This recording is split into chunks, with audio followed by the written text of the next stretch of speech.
television. I like football! Now here's your host, Colter Nuanez.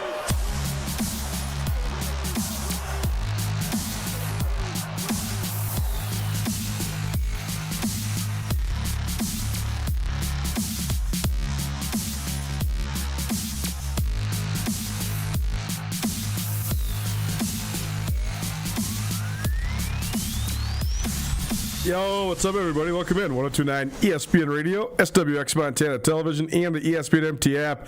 Colter Nuanez coming to you through the Grizzly Disposal Studio here at the Missoula Broadcasting Company. Grizzly Disposal, locally owned, veteran-owned, the only bears that should be in your garbage. Ton to get to, as always, today. We will go through a whole bunch of different stuff. It's been a crazy day here for me. Because it's that time of year, we were loading up to go to Boise. I always prepare a whole suite of features about both the men's and women's leagues. Every year I ask myself, why the heck do I do this? It's way too much work at too short of a time because you can't really do the interviews until after the season's over, which means now, like yesterday, today, and tomorrow, and that's it. And then everybody's into Boise. You also have to pump the features out before that team plays because what happens if they lose, then the feature goes bye-bye. So I ask myself why I do this every year. But then when it's all done, very gratifying, feel good about it. And, you know, as we always want, an archiving of history, certainly. So I was on calls all day and all morning on calls, and then all afternoon down at the University of Montana campus. Travis DeCuire had some media. We'll hear from him a little bit later on. The Grizz head coach sort of recapping what happened in Greeley, Colorado on Monday. Bad loss for the Grizz, no question about it. But they get another chance at redemption with the rematch against Northern Colorado. They lost 85-57 in Greeley on Monday, but they get the Grizz again this next Monday in the 4-versus-5 game at the Big Sky Tournament. So talk to Travis DeCuire, talk to Kenyon Awino. Well, I know we had him on one-on-one last week. He was just the player that they brought to the player availability, so just got his perspective on it all. I mean, on a basketball team, you know, only 8 or 9 guys play, so you only have a couple guys you have the chance to interview. So there is some repeats. It's not like football where you got 40 different guys that are contributing that can make impacts on all this sort of stuff. So we talked about all that. We'll hear from all those guys.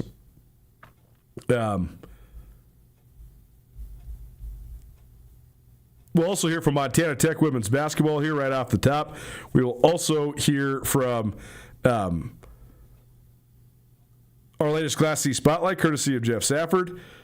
He caught up with the Manhattan Christian boys. That'll be about 4:30. And then we'll also hear from Bobby Kennedy and Eric Sanders.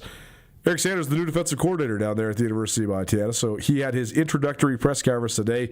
So we got some impressions from that. We also had some sound bites from that. And in between all that, we'll give you as many of the high school basketball scores as we possibly can. There's district, and I guess now we're just into the strictly divisional tournament round. But there's a bunch of stuff going on around the western Montana area, and there's also just a bunch of stuff going on around the state. So we'll give you as many of those updates as we possibly can here throughout the show as well. So there you go. That's what's coming up. You want to be a part of the show, you always can. 406-888-1029. That's 888-1029. Call it, text it, let us know. 406-888-1029. And our guests join us via the ESPN MT phone line. The Western A Divisionals going on down in Hamilton. Couple finals in the books on the boys' side. Dillon squeaked it out against Columbia Falls. That's a big win for the Beavers. Columbia Falls probably the favorite in that one, although it's hard to ever bet against Dillon when it comes to postseason basketball. Beavers have always had great tradition.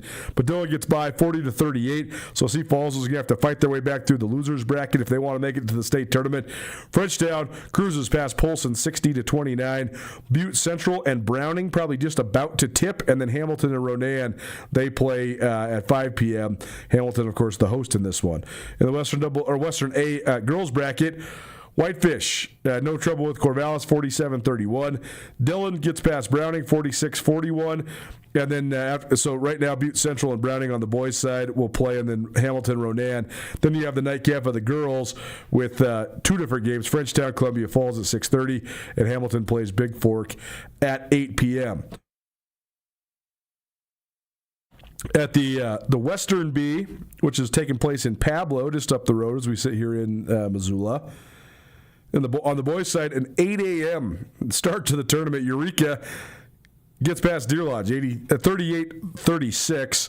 Loyola, they cruise past St. Ignatius, 68-28. Anaconda leading Plains 50-24 in the fourth quarter. And up next, you got Arlee versus Troy for your final game of the first day of the Western B boys basketball team. On the girls' side, St. Ignatius crushes Darby 67-11. Florence Carlton, they beat up on Plains 61-17. Loyola, they got one of the late games. The girls do. They play at 6:30 against Eureka, and then Anaconda plays against Thompson Falls at 8:15. So anybody up there in Pablo, you got a full day of basketball. First game tipped at 8 a.m., last game tips at 8:15. So you're going to get a nice little 14-hour day there of watching hoops, which is cool for the folks up in Pablo there at the Salish Kootenai College. So I'm sure there's great crowds on hand to take in all the hoops. One of the best stories going on right now here in the state of Montana, though, is in Butte. First of all, Butte is just a rocking place right now when it comes to basketball. The Butte girls earned the number 2 seed in Class AA. They got a bye to the state tournament. So good job by them, it was a very competitive race for that 2 seed behind Big Sky in the Western AA. The Butte boys play Missoula Big Sky tonight, a play-in game. The winner of that one, and if that one's in the Mining City as well, winner of that one will head to state. That's at the Civic Center. What a tough draw for Big Sky. I mean, Big Sky is scrappy. It'll be a good game unless the environment overwhelms them because, I mean, this is why Butte rocks, man. I'll bet you it's a sellout at the Civic Center tonight. And if it's not, I bet you it's close. I'll bet you there's 5,000 plus people there, which was pretty darn cool. So that's been a fun deal to follow. Butte Central's boys are very good as well. They are hoping to make their way through the Western A to get to state. The Butte Central girls are competitive. And Montana Tech is really good at both men's and women's basketball. Tech men not quite as good as they have been the last couple of years. I mean, they've been awesome. They've been Elite Eight type good nationally at the NAIA level. This year they were the 4th team in the Frontier. They'll probably get an at-large bid to the national tournament. That stuff's going to come out tonight for the women and tomorrow for the men. Rocky Mountain College won the Frontier Conference tournament. I expect them to they definitely get the auto bid, but I expect them to get a great seed. They won 20 games in conference play alone, so they have plenty of wins. But then on the women's side, several teams should get in from the Frontier, including the Montana Tech women who get the automatic bid after they had an awesome and thrilling 76-72 win over Dakota State. Tech came into the tournament as the number 2 seed. Dakota State came in as the number 1 seed, and they were able to navigate it all the way down the stretch and did some huge shots down the stretch. Brooke Bodanovic, she had an unbelievable three-pointer to help swing the lead in Tech's favor, and then they closed it out. And they're going back dancing, going to the NAIA national tournament. It's been a cool turnaround. Tech's been fine, good, okay in women's basketball, but they've always struggled to find like the true inside track. And it's because part of it's because the Frontier is so good, and like so many of the other schools. I mean, Montana Western won a national championship. Carroll has been really, really good, especially in recent years. But Jeff Graham, he had unreal success at the high school level in Montana. He's one of the greatest high school coaches ever in the state of Montana. It's actually like he is first ballot Hall of Famer type of guy. I think he won 11 state championships at Belt. I mean, the guy was cranking out a machine there with Belt's girls basketball for a long time. Dabbled in other areas, but he's been at Tech now for the last 4 years. Last year they made the national tournament for the first time in over a decade, and now they're going in and they should get a good seed. I think that between a 2 and a 4 is what Montana Tech should get. We caught up with the Diggers earlier today. Checking in now with the Mining City. Go to Montana Tech women's basketball after their victory in the Frontier Conference tournament, which was hosted there at the Buick Civic Center, and certainly one of the epicenters of basketball in Montana this last week, because the men's and women's tournaments were both there, and they were both utterly thrilling the way that all the games came all the way down the wire. The head coach of Montana Tech women's basketball, Jeff Graham, joining us, as well as one of his star players, Brooke Badavinick, a Butte Central product who is now playing her college basketball there at Tech. Thanks for joining us, guys. How you guys doing? Doing good. Thanks for having us. Yeah, we're just glad she could take some time out of her schedule, Colton. She's been untouchable since Monday. Well, Brooke, you got to tell me It's about off of practice because she was so busy. I love it. Brooke, you got to tell me about the big shots. You guys are down in the waning seconds, but then you hit the big three, and that helps give you guys the lead, and then you're able to close it out in the championship game against the top seed from Dakota State. So, I mean, cool moment for you being from Butte and hitting that shot in the Civic Center. Just take me through it. What'd you see, and what did it feel like to hit that shot? It felt amazing to hit that shot. Obviously, we didn't really have a plan of attack to come down on the court to get me the ball, but Avery, our point guard, was able to get it across the court perfectly. Ran a couple dribble drives, trying to attack. Tried to get Hadley at the high post, which we were able to all game, and my defender doubled off, and I drifted down to the corner a little bit more, and Hadley made a perfect pass. Hey, Coach, the roar of the crowd. I mean, the highlight video was awesome. And, I mean, that was awesome crowd all week long there at the Civic Center. But that must have been a cool moment for you to see a local girl hit a shot like that and help you win a championship. Yeah, it was so fun, man. Yeah, the crowd, definitely got us going, kept us in the game. And I think Podisco summed it up the best when he was doing the play-by-play. He's like, all right, all 5 people on the floor can score. They're going to play together. We don't want to call a set, get them going.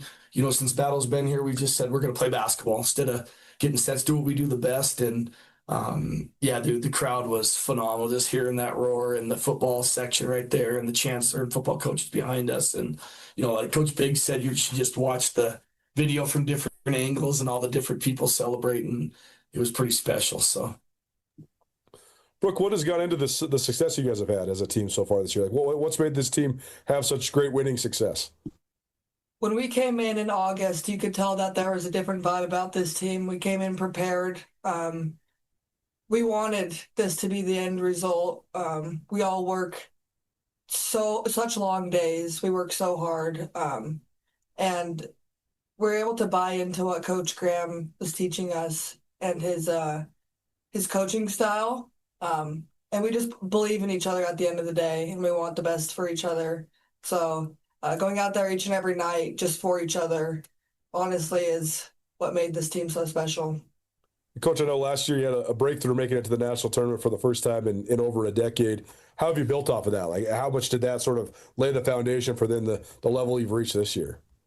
Well, it started getting Battle and AC. I got 2 great recruits who wanted a couple winners coming in. We had Liv for a while before that. And then like last year was finally, we added the right pieces with the Nybauer, Hauber, Olivia, Hadley. Unfortunately, she was hurt, Rachel. So we brought that toughness in. We brought a bunch of like-minded kids like Battle and Liv and AC. And, I think we started to realize how good we were. And this crew, like Battle said, has bought into the unselfishness, the playing. Like, we shorten our rotations a little bit to a minute and a half, 2.5. And we know everybody wants to play more, but our style and how effective we are. And, besides Battle, she kind of hit me on the leg with 5 to go and said, I'm ready to go. Give me the ball. I said, all right, you're good. So we'll just leave her in. I don't want to fight with her. But, just the way these kids play. Kylie Conan's been incredible as a freshman. Rachel and Olivia haven't played this year. So we knew we were going to be good.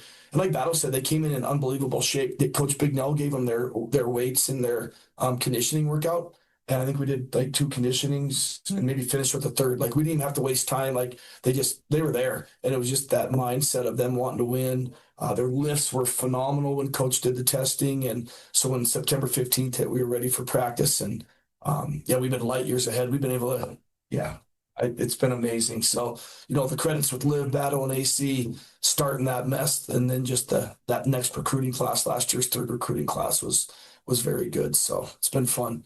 Well, that winning mindset, I mean, is that something that you recruit? I mean, you look for players from winning programs? Because, I mean, you look up and down your roster, basically all these gals are either from Montana or close by, and pretty much all of them went to winning programs in high school. That was the first thing, when I got here in August, I looked around, I talked to Danny Eric about that, my belt stud. And, a lot of our kids, there's a few that had been around and won, but the programs they'd been in and the culture and the parents is a big thing I look at. You look at the parents that are coming. I mean, her dad's one of the best handball players in the frickin' Northwest. The competitiveness, the Hobbers are small town people. Nybauer's dad won state chipper. The Ketchums played college basketball. Carlson was one of the best there was at Havre. So bringing in those kids, and then finding the right JCs with Hadley and Olivia, who were winners, who came in with 50 games of experience winning at the JC level. Just that group.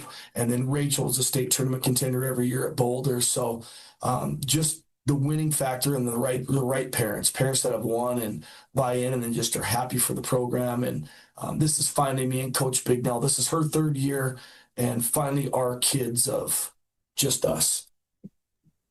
Montana Tech women's basketball joining us. Brooke Badavinik as well as Jeff Graham from the Ore Diggers. They are on their way to the national tournament. They'll find out their seeding in the national tournament later on this evening, so we'll have that for you on Friday's show. Brooke, just the Montana flavor, what's that been like? I'm sure you crossed paths with a lot of these gals before you got there to Tech. How much do you think that's just influenced the style you play, the winning mentality, like Coach is talking about, all those different factors that go into winning? I think there's multiple factors that go into winning. I think it's all about like personality and your character. If you're willing to put in the work and work hard as a group, honestly, you can do anything. I think that's the group we have this year is something you don't get very often. Super unselfish, the personalities on this team are amazing. I think we laugh nonstop at practice, everything. We're surrounded by just like great human beings. And when you want to come in and win and work hard and everyone wants to, it's just a great atmosphere and great group to be around. And I mean, 9 in a row going to the national tournament now, and you guys just went through the gauntlet, basically playing Providence and Western and Dakota State, and coming out with wins in all three of those. So, Brooke, how much do you think that gives you guys momentum just going into the national tournament? I think our confidence is at an all-time high right now. Being able to finish the conference season on a roll, and then going into the conference tournament and winning 3 really hard, tough games. We never gave up, but we kept working. I mean, we just won a conference championship, and that was our goal, but who really expected that out of us to play Dakota State? We believed in ourselves, and that shows, and that's what happened. So our confidence is super high, and making it to the pods last year, already making it to the pods last year, we were aware of we're prepared this year. We know what we're walking into, and it's not something that's new for us. So we're excited to get going. Jeff, I know you had the one portion of the season late January where you stubbed your toe a little bit, but then since then you've just been lights out. Was there a turning point there, or have you seen this team grow over the last couple months? If you look at that, it was crazy, Coulter. 7 of our 9 games from Christmas break till when we stubbed our toe were on the road. Right. It was crazy. 4 out of 5 weeks on the road. A bunch of them hit. Everybody has it. Tough schedules and stuff, but the sickness and tired. But it was fine. Like they got out of the locker room at Carroll and Rocky, like we're fine. Like you said, you finished the year with a win against Dakota State. Then you go on the road to Northern and Providence and win, and then win the Frontier Tournament. I mean, that's 6 incredible games that'll test us. But that's their resilience. And they work on their own. We took a day off. People thought we were crazy taking a day off of Wednesday, but just said, hey, watch some film. Do what you do, get yourself right. They all watch 60 to 90 minutes. In the past, if we told the kids to get a lift in or shooting or getting filming like that, I was like, all right, hopefully they'll do it. But they do. These guys hold each other accountable. They all do it. We don't have to handhold them and babysit. I mean, that's why Battle was in here. We were talking to her and a couple other girls about how we're going to map out the next few days. We put a lot of ownership on the kids, and then Kaylin was in here, and the girls will tell Kaylin what they want to work on with some conditioning, and Coach was working on the lift today. So we just have a great group of kids we can trust, and it's their team, and we want them to run it the way they do. So, they regrouped. They were happy to be home. We got a great crowd and got the Bismarck Dickinson and then Bellevue, Dakota State, and obviously being home at Tech or at Civic Center is just like being home at Tech. So it was great. Battle's got more family here than, I do in anywhere in the world, but it's pretty cool with the fans they got and all the little kids, and it's pretty special. Tech's got a great thing going right now with our football, and our track kids are kicking butt right now, and men's basketball, and so it's been fun. Golf's going to have another great year, and it's just a special place to be right now. Well, that's one thing that just stands out watching you guys, on the stream and checking into the tournament. I mean, the crowds have just been awesome, and there's been waning crowds in basketball at the Division I level. At both Montana and Montana State have been struggling with that. You guys are not struggling with that. So, I mean, Brooke, how much of that is just a testament to the Butte community, and what's it like just playing in front of such great crowds all the time? I've said this for years. The Butte community is the best community you can be around.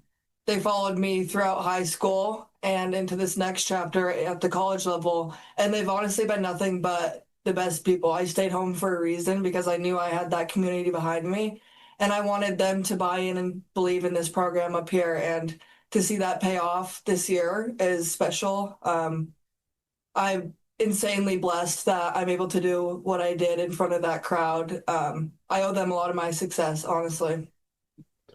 Coach, it must be rewarding for you two to make this roster like you have with so many girls that are local or at least from in-state, and then just have Butte lean into it and buy into it like they have. And that was one of the visions when we interviewed with Amanda and Matt and Shannon and those guys, and we talked about getting the right Montana kids, the kids that fit Butte, and this town's great. When I talked to Danny Yerrick about it, and then the past players like Hattie Thatcher's and Mesa Williams's, and the kids that I knew, they loved it and they loved the culture. And with our educational degrees, we can get a lot of kids amazing degrees here, and they're done in 4 years. And the community's great. I mean, my kids love playing, and my daughters love playing at Butte High, the Civic Center. My son, they love playing baseball, football here, and like battles. I've been to a lot of communities. I was around the league, and Dillon and Havre were great. I loved it there, but I've never seen a connection so tight with the community in college. And Havre and Western are very special places, and had a blast there. But here, it's amazing. Butte Central and Butte High fans are here if there's not a game all the time, and just how intertwined there is in the community. Coach Bignell, like we talked about, there's license plates of Tech license plates everywhere in this place, and it's pretty special. Tonight we'll have a sold out crowd at Butte High tonight. It'll be phenomenal. We had a playoff game with the Butte Central girls that was packed the other night. Coach Bignell went to, and Butte just supports Butte. And places like the Knights of Columbus, we went and did a walkthrough at the Knights of Columbus with Bernie Boyle. You don't get many special things like that everywhere. So it's been fun, Coulter. I mean, yeah, Butte right now has so many good basketball teams going, right? Butte Central boys are great. Butte Central girls are good. Butte High boys and girls are both good. Montana Tech's really good in both men's and women's basketball. So that's pretty cool. Jeff, do you think that's something that breeds itself? Like, do you think that the fact that everybody's doing well, it makes just even more enthusiasm in the community?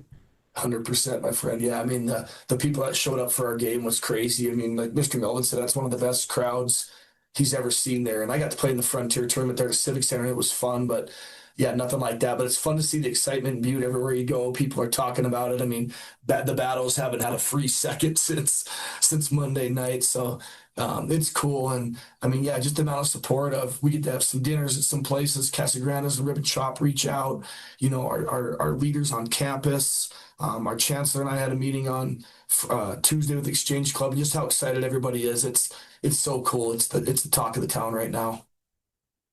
Well, then how do you keep it going, Brooke? What are the keys to sort of keep this momentum going now that you guys get to the national tournament? I think we have all the momentum right now. People are behind us, and they're rooting for us, cheering us on. I think we've earned all the momentum right now, and we just got to keep going out there, playing hard, and people will continue to follow us because I think we're a really exciting group of girls. Certainly fun to watch.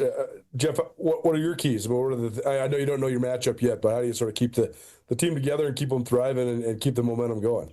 I mean, we didn't have many this week. We just said have some fun, rebound, defend, do what you do. Take the shots you take, make the passes you take. Don't try to do too much. Lean on your teammates, and do what you do. I mean, this is a special group, and we'll get together and walk through tomorrow and go over a couple things this weekend. But the way they're playing, we're going to let them rock and roll and do exactly what they've been doing. Not try to screw it up. That's me and Coach Pignell's goal, is not get in the way and screw the dang thing up. Well, super fun to watch you guys, and we're wishing you the best of luck as you head to the national tournament. But thanks so much for spending some time with us here today. Hey, anytime, Coulter. And yeah, great to see you.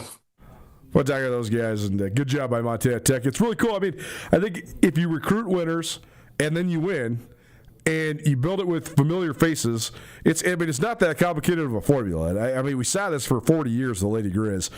And Montana Tech's doing it right now in women's hoops. Not unusual for the Frontier Conference teams to have a heavy Montana flavor, but they're doing a heck of a job getting it done. Nuanez Now 102.9 ESPN Radio. Let's keep on checking in with what's going down in the high school world. We'll come back and have our latest Class C spotlight. Manhattan Christian took the Southern C Divisional by storm last week, bounced St. Regis, and then won the championship. They're red hot going into the state tournament here in Missoula next week. Lane Goss, the head coach of Manhattan Christian, caught up with Jeff Safford earlier this week. Don't change that down. Keep it right here. Class C coming your way. Nuanez Now, ESPN Radio. It's tournament time. Buzzer beaters, underdog stories, and the best deals at Bob Ward's. Get off the couch and into the game at Montana's oldest sporting goods retailer. Baseball gloves, bats and cleats, soccer balls, shin guards, and training gear. Whether you're cutting down nets or cutting across the outfield, Bob Ward's has the gear you need. Discounts on top name brands across every department. Savings in camping, fishing, and everything outdoors. Don't miss your shot. Shop Bob Ward's, sports and outdoors, Montana style. The wait is over. Grizzly Disposal is now offering no-sort recycling. No more sorting and dragging it across town. They'll get it right from your house. Cans, cardboard, and plastic all in one bin. Handled by Grizzly Disposal. Visit grizzlydisposal.com to add on recycling to your plan or to switch over to Grizzly Disposal today. Give them a call, 541-7171. That's 541-7171. The best trash removal service in town just got better. Grizzly Disposal, the only bears that should be in your garbage. Over 20 years ago, Farmer State Bank pledged to fund a $10,000 scholarship in each community where we're located. We've grown, and that promise has grown with us. This year, Farmer State Bank will award 9 $10,000 scholarships to qualifying high school seniors. That's community banking, supporting the people and places we call home. Bank with us, and you're part of this too. Farmer State Bank, your Montana bank since 1907, member FDIC. Missoula, get ready for a massive weekend of conference lacrosse. Your University of Montana lacrosse team is defending home turf at Washington Grizzly Stadium. It all starts Friday night at 6 as the Grizz battle Gonzaga under the lights. Then action continues Saturday at noon against Central Washington and wraps up Sunday at high noon with another huge conference showdown against Idaho. General admission tickets are available at the gate, and University of Montana students get in free. Feel the intensity, bring the noise, go Grizz.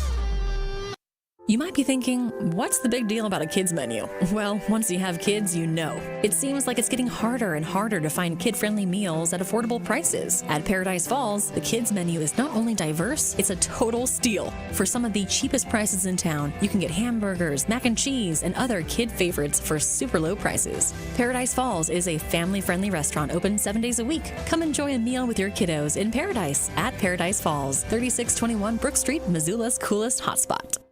For International Women's Day, Earth Within Girls is hosting a 70s flower power dance party and silent auction fundraiser at Free Cycles, March 6th, 7 till 10 p.m.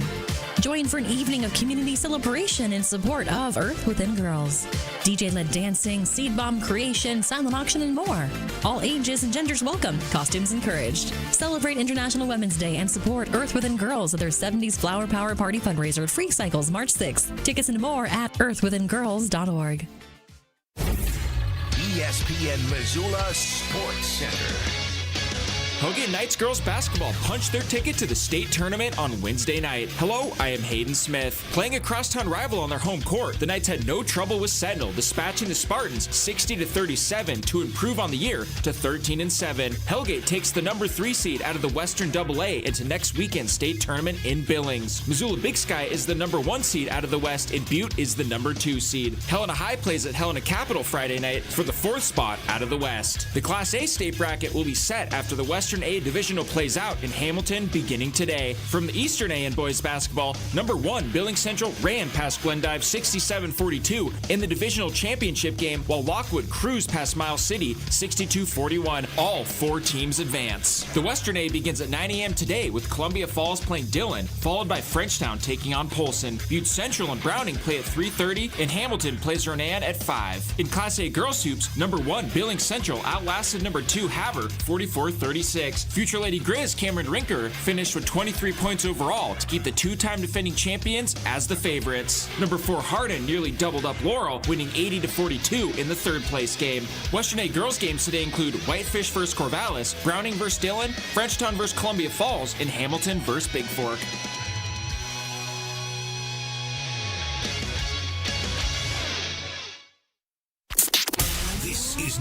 Nuanez Now on 102.9 ESPN Radio Missoula.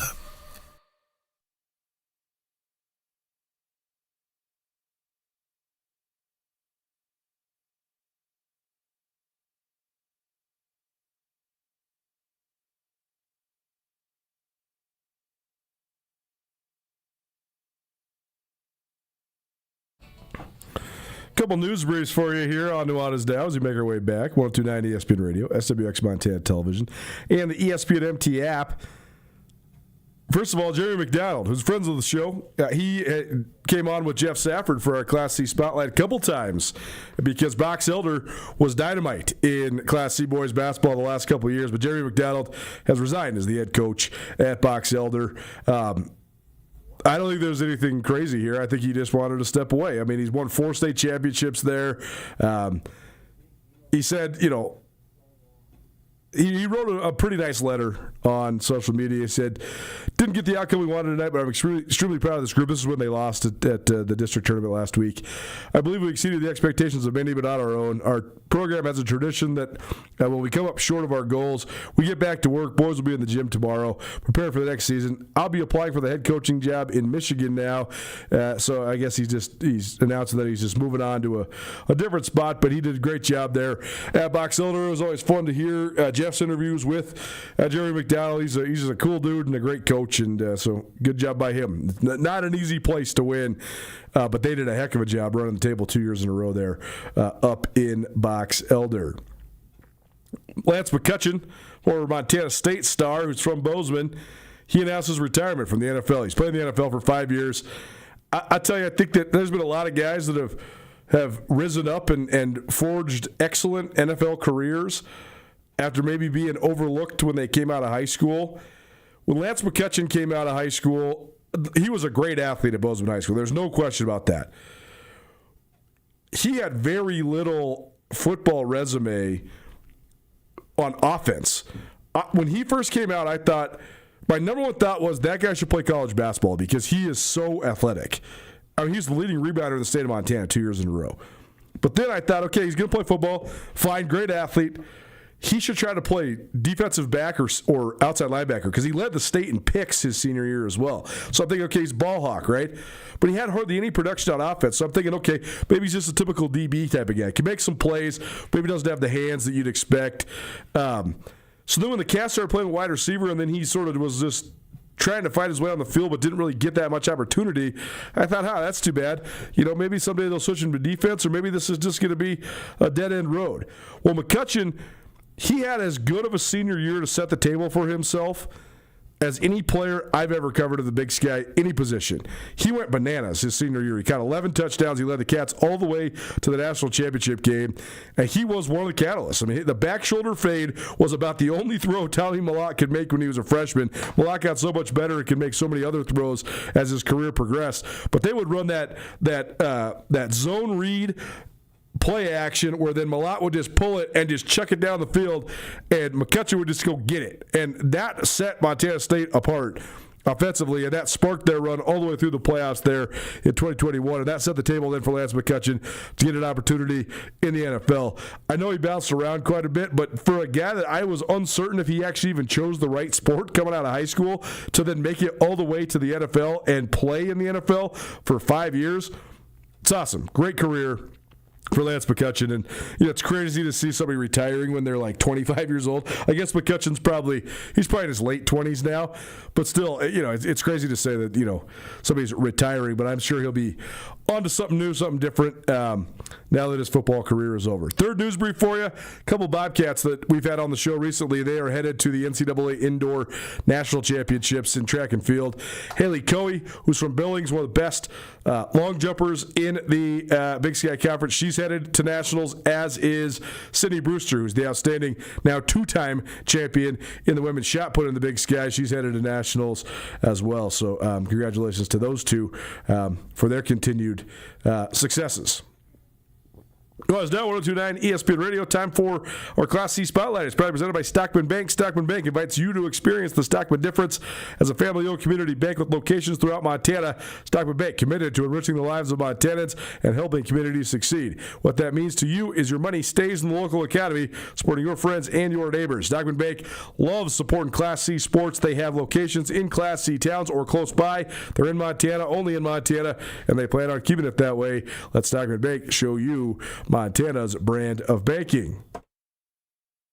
Well, one group from east of I-90 or east of the Continental Divide will be flying high to Dahlberg Arena in the Class C state tournament. We'll be visiting with the Manhattan Christian Eagles here on 102.9 ESPN Radio, the ESPN MT app, SWX, Montana, the Western C divisional champions from this past weekend. Manhattan Christian, a 20-4 record entering the state basketball tournament. The head coach of the Eagles, Lane Gloss, with us. Lane, congratulations on your 8th straight divisional championship. Thanks, Jeff. Yeah, appreciate it. Now, that's just wild. I mean, 8 straight divisional titles. How do you put that into perspective? 8 straight titles for your program. Yeah, it's something we don't take for granted. It's, each year you start over new with a new group, and to be able to do that kind of, I think more than anything speaks to the fact that it's a group effort, and we try to put Christ first in everything that we do, and kind of humble ourselves and understand that no individual is going to be responsible for getting it done. And we spread it around and try to serve each other. And I think, through that it's been possible. No, it wasn't all that easy getting to this point. Obviously, a 20-4 record is nothing to sneeze at. But you went through some periods of time where, in the early stages of the season, where you had some challenges, including 3 early losses to start the season. But obviously, you were able to get things turned around. What was the turning point after that slow start? Yeah, I think in large part we had 7 seniors that pretty much played all the minutes last year. It was kind of uncommon to have a big senior class like that in Class C, but we had a group of boys where 7 of basically the top 8 guys were seniors that we lost. So coming in to the first couple of weeks, we were very inexperienced, and nobody had played on that stage yet. So I think nerves played into it a little bit, but we had to figure some things out. We were pretty young in terms of varsity play up to that point. So that played into it for sure. But we have this year as much as any year, we've had a group of guys that are selfless and humble, and man, they're pretty gritty. They've really got to it and worked their butts off in practice. And man, they're all ears, and they listen and take feedback well, and they watch film well, and kind of let the stats guide us a little bit as well. But yeah, I've been proud of the fact that we've been able to turn it around in large part because we got kids in here that are humble and willing to work. And one thing you mentioned briefly earlier was the links to faith around this program. Obviously, this being Manhattan Christian, a Christian school, and Christ being a part of this team's upbringing, so to speak, or its really makeup and how you bring that into your life really can be unique for any basketball team. How has that spiritual faith really led to this team having success and maybe crossing that bridge or getting over that early season hump? Yeah. I absolutely believe it's at the center of what we do. And for growth, we kind of point to some biblical pillars that we hang our hats on, and thankfulness being one of them. And, when I say thankfulness, being thankful for the adversity that comes our way, it kind of shapes you if you have the right attitude about it. And after you go through the adversity as a group, you kind of get to it and try to figure it out. So I'd say that's a key aspect of it, and kind of a broad spectrum. For us, we're not perfect by any means. We're far from it, but I think as a group, as a team, we can focus on some biblical values that help a team grow. Which we talk about humility a lot. We always point to the C.S. Lewis quote: "True humility is not thinking less of yourself; it is thinking of yourself less." And I think that can bond a team together when you have a bunch of guys, especially high school boys, that are that are willing to believe that, buy into it. And servant leadership is another big piece of it, and holding each other accountable, and, having a work ethic. Obviously, we talk a lot about passion as well. So all those are biblical, values that we use with our team. And then, we have kids that come from families that want their kids to be coached. They want them to be disciplined. They understand that they're not a finished product like none of us are, and they're okay with us coaching them and getting on them. But at the same time, as coaches, we try to make sure the boys know they're loved. And I think, with all that, it kind of brings the team close together and allows us to pursue something that's bigger than ourselves. And wins and losses aren't the center of everything. And I think that takes pressure off the boys too. They understand that, well, it's more important to go down to Missoula this weekend and treat people with respect and be able to treat our opponents and refs with respect than to win or lose a game. They've had a lot of success to this point. They'll look to continue that in Missoula at Dahlberg Arena at the Class C State High School Basketball Tournament. The Western C champs from the boys' ranks, the head coach of the Eagles, Lane Gloss, with us here on ESPN Radio as they get ready for the State High School Basketball Tournament. Now, you've mentioned that this team is one that plays selflessly and has been one that has been able to see success from a number of different contributors.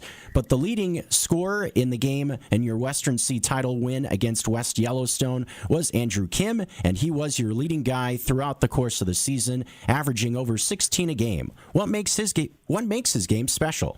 Yeah, he's a leader for us on and off the court, I would say. I think one of the main reasons we've been able to grow this year is because, he's kind of the guy that everybody looks to in terms of, the rest of the players in the program. They look up to him a little bit. He puts in a ton of time. He's in the gym consistently in the off season, and he's a guy that when we get on him in film or in practice, man, he takes it really well. For a kid that plays as good as he does, and I think that's just a great example for us. But yeah, on the court, he's big, he's 6'8", but can handle it really well for his size. And something that he's gotten better at as we've gone through the season is just kind of waiting for his time, because he'll get looks. He takes a lot of pressure and focus from the defense, but he's done a good job of making it easy on his teammates and finding them, and then he's picking his spots a little bit better and waiting for the right time. And I think in that he scored it a little more efficiently, and you saw that this last weekend in Butte.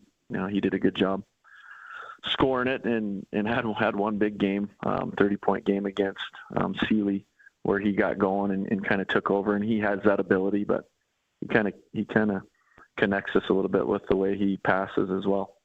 No, a big part of the reason why your team was able to get to this point was the run that you really went in the month of February. You suffered a loss in your last game in the month of January to West Yellowstone, a team you just defeated in overtime by 4, but then were able to win your next 11 games. Was that test against West Yellowstone just kind of an eye-opening moment to get you on this run? Yeah, it was. It was a great one for film.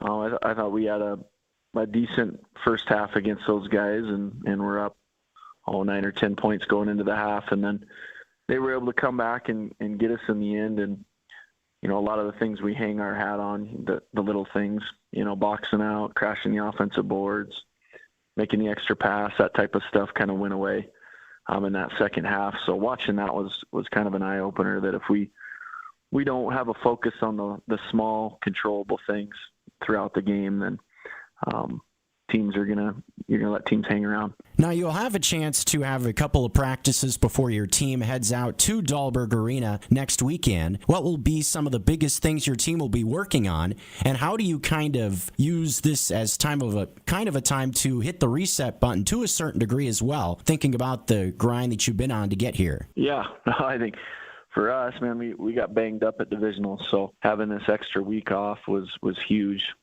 First couple of days, we're resting certain guys. We took Monday off to try to let the guys heal up a little bit. But yeah, for us, just like you say, kind of a reset, refocus. What are the things that made us good in that month of February? Where are some issues that we struggled? And I think for us, as kind of look at the last month, we've had great effort throughout the year, but when we're focused and we're detailed on the defensive end along with that great effort, I think we can play at a different level. So, kind of cueing in on some things going into the state tournament there. And then offensively, for us at this point, guys need to play free and play confident. So this next week we'll focus in on that as well. Looking to get locked in for the Class C state basketball tournament, the head coach of the Manhattan Christian Eagles boys basketball team, Lane Gloss, with us here. The Western Seed champions, 8 straight divisional titles from the Eagles from east of the Continental Divide on I-90. Now, you'll be coming out to Dahlberg Arena, obviously a well-known venue for the NCAA Division I college basketball, obviously the home of the Grizz. What does it mean for you to be able to bring your team to such a special venue here in Missoula? Yeah, we don't take going to any state tournament for granted. It's a joy to be able to go through this with our guys, and I haven't coached in Dahlberg Arena. I think I played there when I was in college. I think we went to Montana Western. We played down there, but as a high school player, never played in there. And then as a coach, I've never coached in there either. But, for our boys, just, traveling around to these different gyms, I think the big thing is for them to remember that the hoop's the same size. I think, you probably watched Hoosiers, all that type of stuff, where if you start thinking about any outside noise, where you're at, et cetera, you can let that get in the way of what your job is that night. So we'll kind of focus in on that. It's a cool experience, but at the same time, we're going down there to play some hoops and got a job to do, so we'll put a good focus on that. They'll be going after a banner this next weekend at Dahlberg Arena. The head coach of the Manhattan Christian Eagles boys basketball team. Well, last thing for you, Coach. Obviously, you were right on the precipice last year at state, losing to Box Elder in the state championship game. What type of an effort will it take to get to a state title this year, and who are some of the teams you'll be looking at? Yeah, for us, we like to lock in on that game by game. So Roy, Winifred, we play them first round. Good team. Well coached. Their coach has been to the state tournament a number of times, knows what he's doing. Those boys are well organized. So we kind of focus in on that. And I'm always impressed by how talented the Class C tournament is once you get there. So there's, anybody that you play is going to be good. So you got to be ready to go for that. But in terms of us, we like to know what other teams do, but I think for us trying to improve ourselves. So that starts in, today in practice and each day leading up to it, just trying to get better. And I think for us, like I mentioned, we need to have a detailed effort on the defensive end. That's a big piece of what we do. And if we do that, and like I said, play free and play together on the offensive end, I like our chances. Looking to roll to success at the Class C Boys High School Basketball Tournament, the head coach of the Manhattan Christian Eagles boys squad, Lane Gloss, with us here on ESPN Radio. They'll get going next weekend, hosting or playing against Roy Winifred in first-round action at the tournament. Coach, good luck over at Dahlberg Arena. Thanks, Jeff. Appreciate you having me on. Lane Gloss. Well, my all-time favorite guys, man. I used to hoop with that guy all the time. That guy is a hoops junkie. One of the best basketball players. If you're talking like pickup hoops / city league, like non-structured type of basketball where it's just roll it out there and play, buckets, dude. I'm telling you, this guy, unstoppable. So glad he's coaching. Good to hear from him. I had totally forgotten that he's the head coach of Manhattan Christian until I told Jeff to do that interview. And I see up on the thing, it's Lane. She told my buddy hi, but appreciate Lane for chiming in. And if you ever watched him back in the day at Whitehall or at Montana Western, he's fun to watch, no doubt about it. A true, like old school type Montana hooper. Class C tournament should be fun. Class C Spotlight has been fun. Thanks to our great friends at Wayne Dalton. Wayne Dalton Sales and Services of Missoula is your trusted partner for enhancing your property's functionality and appearance.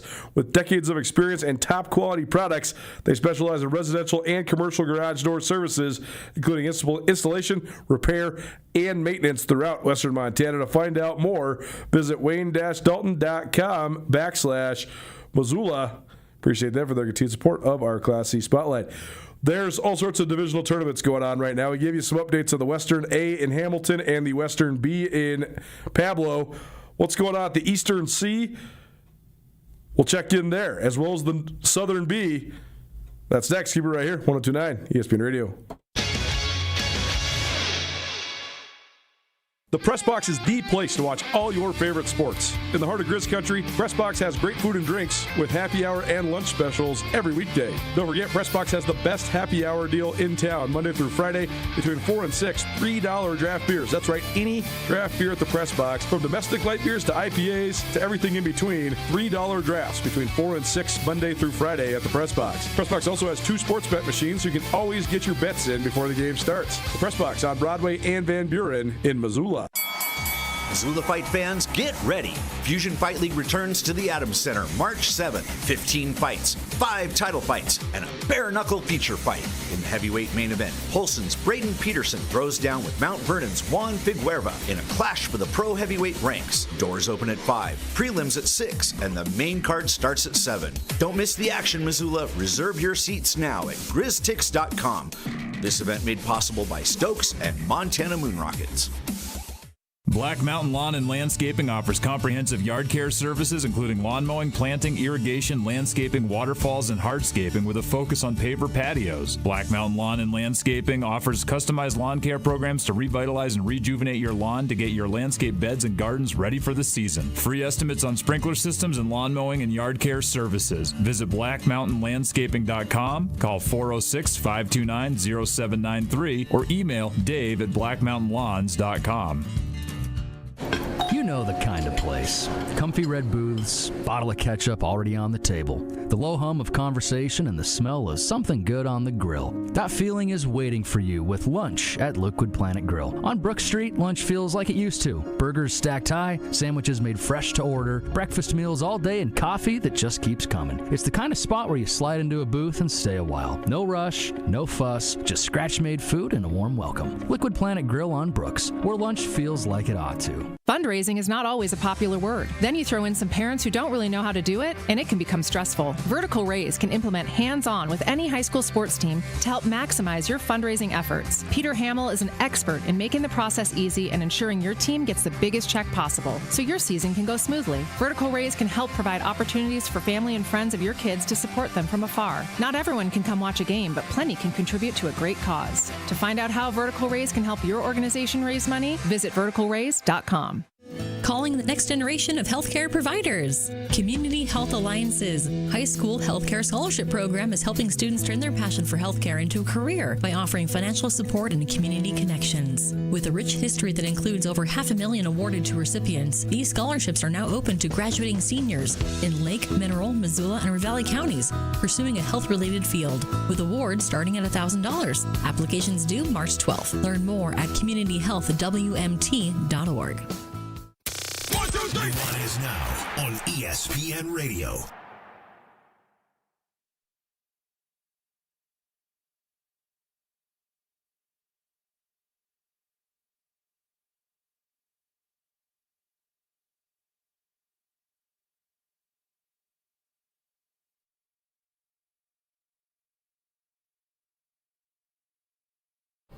Welcome back. 102.9 ESPN Radio. Time for a Prep Extra, presented by Farmers State Bank. Farmers State Bank, enriching the lives of Montanans since 1907. Southern B basketball tournament started yesterday. It's going on. This is in the boys' side.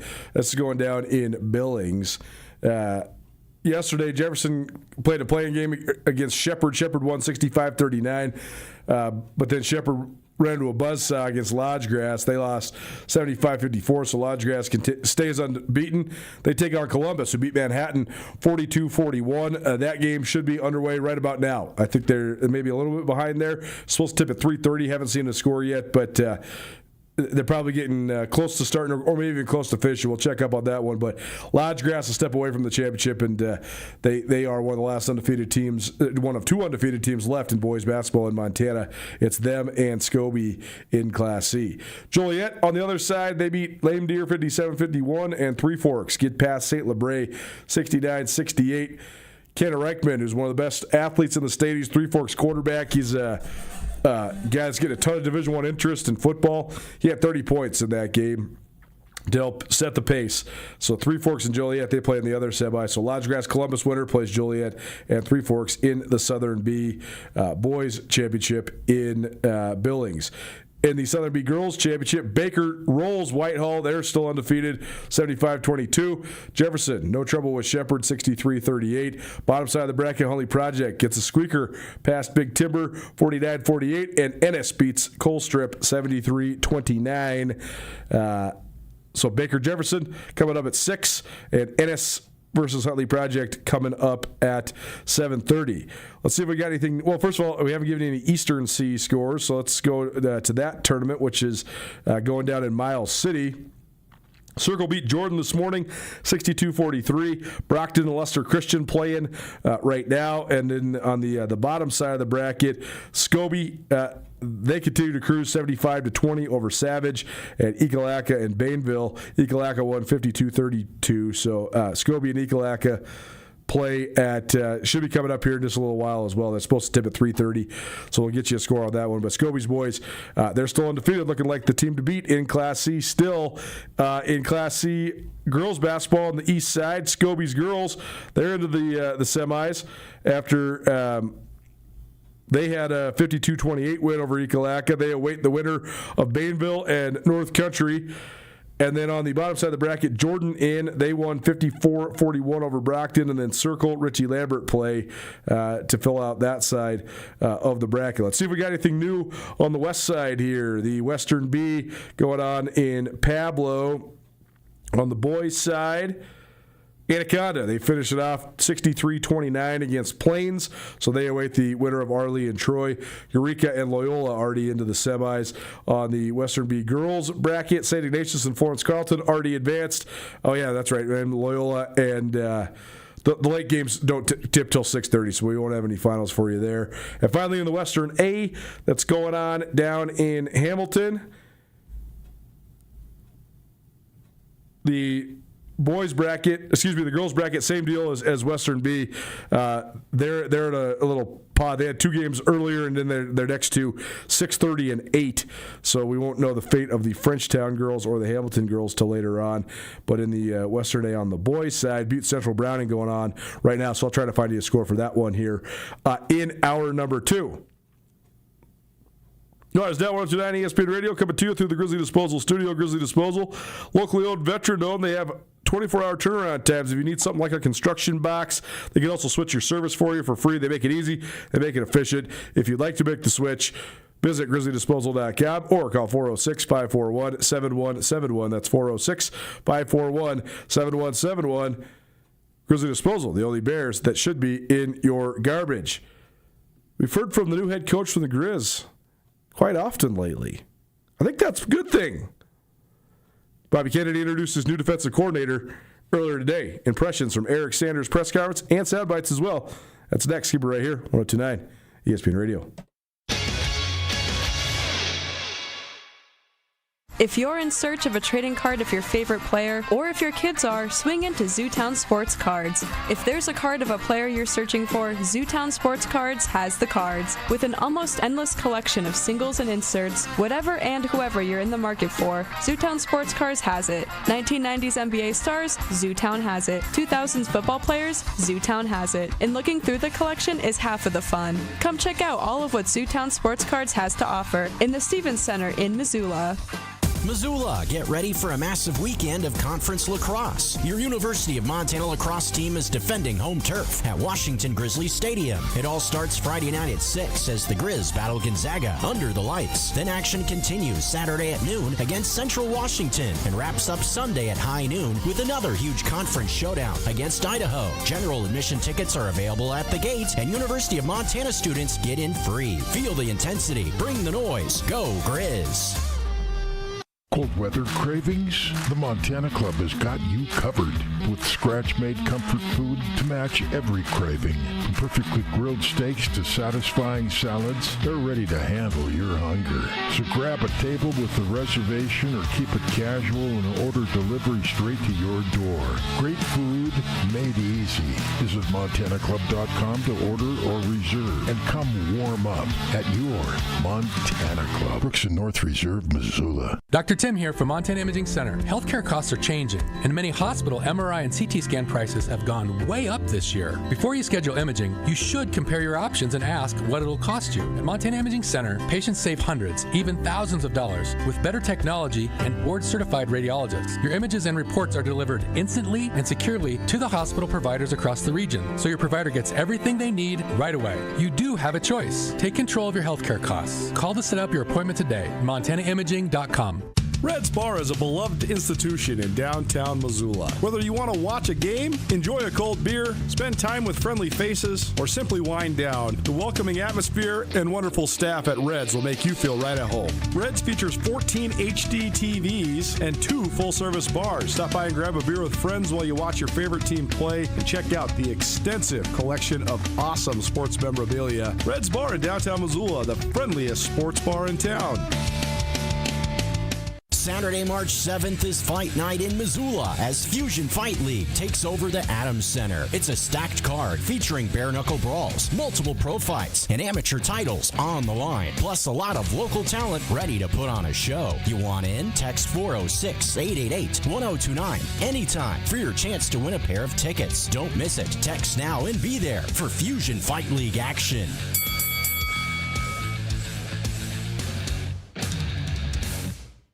ESPN Radio for Western Montana, KKVU HD3 Stevensville, and 102.9 FM on K275BS Missoula.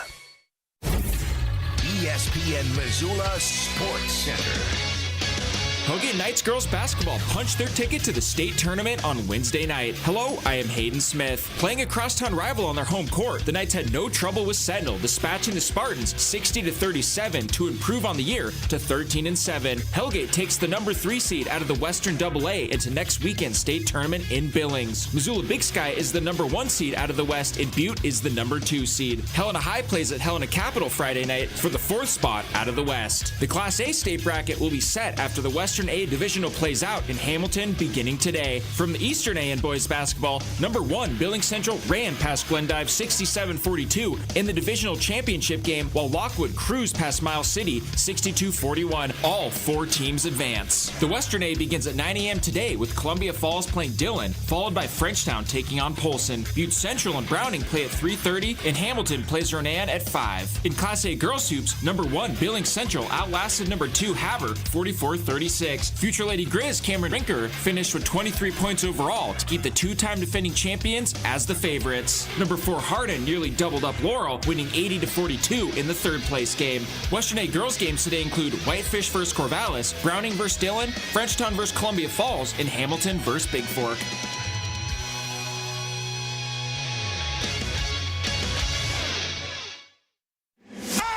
It's Nuanez Now on 102.9 ESPN Missoula. Watch the show statewide on SWX Montana Television.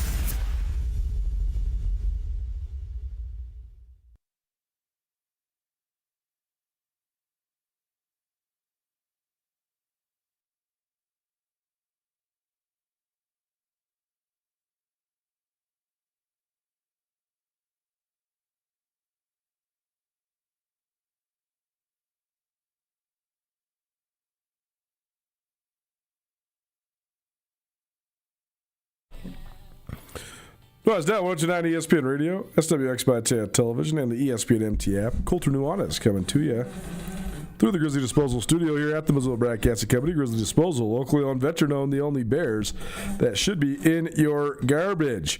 One other news brief for you. Gave you some on the to end up the first hour there, but also new offensive assistant hired at Montana, Dalton Sneed, a former all-conference quarterback for the Grizz. He's coming back to his alma mater.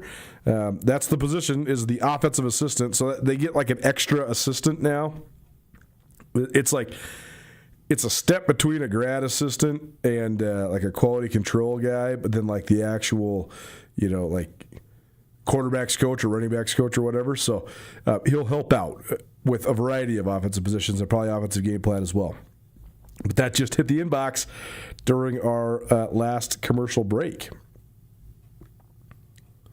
Missing the show, you can always find it on the podcast, which is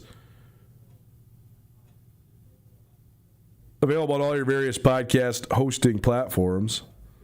Please rate, review, subscribe, all that good stuff.